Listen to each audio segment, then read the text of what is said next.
on something Mike said earlier. I really liked what he said about how to build strong teams by aligning on the values. The firms that I have admired the most have been the ones who really have thought carefully about what the values that they're going to live by, what they're going to walk away from because of values, what they're going to seek because of their values. So I really want to honor that in Mike. And then on top of that, once you are clear and you really seek people who share values, then I also really admire the companies that go seek difference.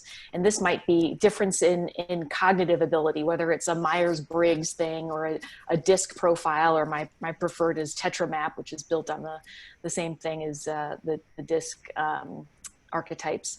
Or any other level of diversity, whether it's diversity of perspective, diversity of experience, diversity of, whether it's the standard EEOC levels of diversity. When you bring a lot of different views in the room, and you are agreed and willing to adhere to the same set of values, you can have really, really rich outcomes. Now, they're not always easy, right? Because when you bring in all this difference, it creates a different kind of challenging communication dynamic, because we tend to want people to behave like we do or to see the world the way we do. And so inviting difference creates the conditions for conflict.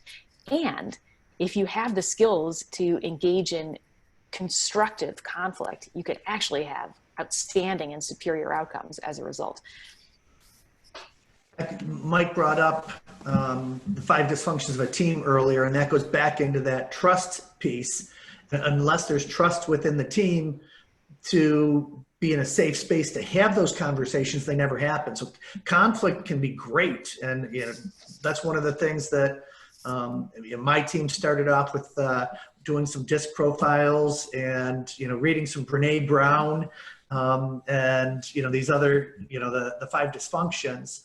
And we've realized that it's okay to have conflict. And the conflict is, healthy conflict is all about, providing that space for differing opinions.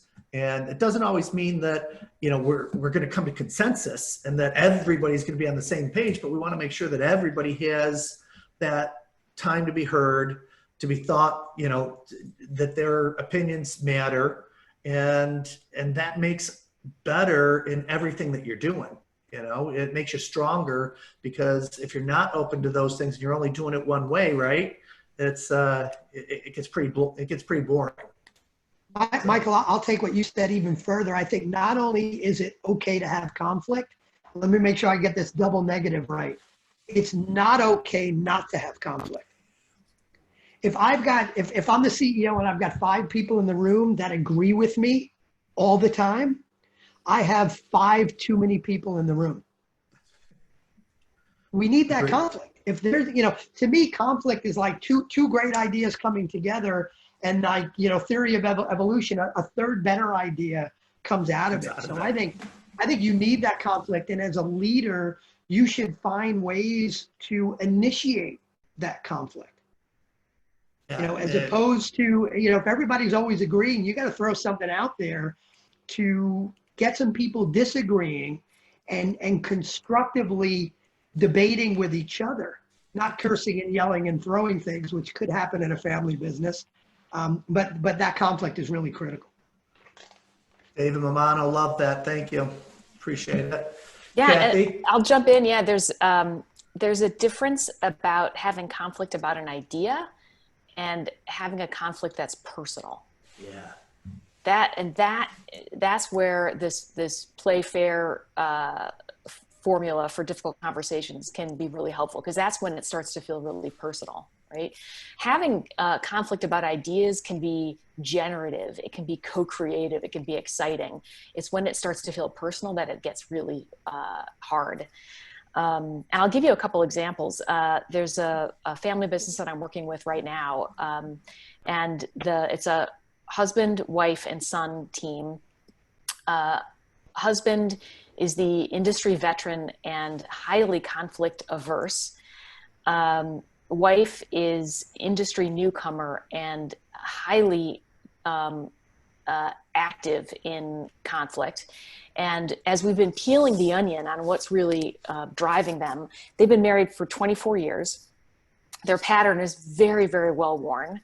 And when she doesn't feel heard, she yells louder and stronger, and she makes it more personal. And she's at the point now where she just flat out emasculates her husband on a regular basis. Now, his story is, look, I'm going to get beat up one way or the other. Why do I even bother opening my mouth? I'm just going to get, and that's how deeply pained their relationship is. So that's, that's a really extreme example of highly conflict avoidant and conflict seeking.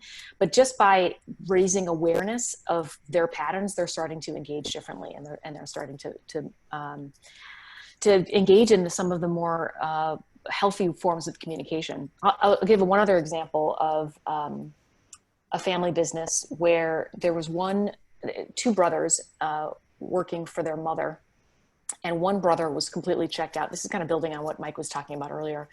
One brother was really checked out, and so the family engaged in a difficult conversation, and it turns out the brother who was really checked out was livid that his brother's wife was working in the business, and he didn't like how the wife was treating his brother. And he's like, I signed up to work with my brother. I did not sign up for a three-headed monster. And he just basically checked out.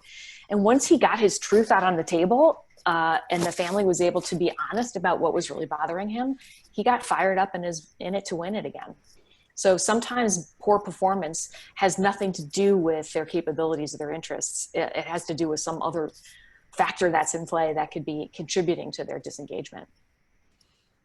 We talk about creating that space to be able to have those conversations.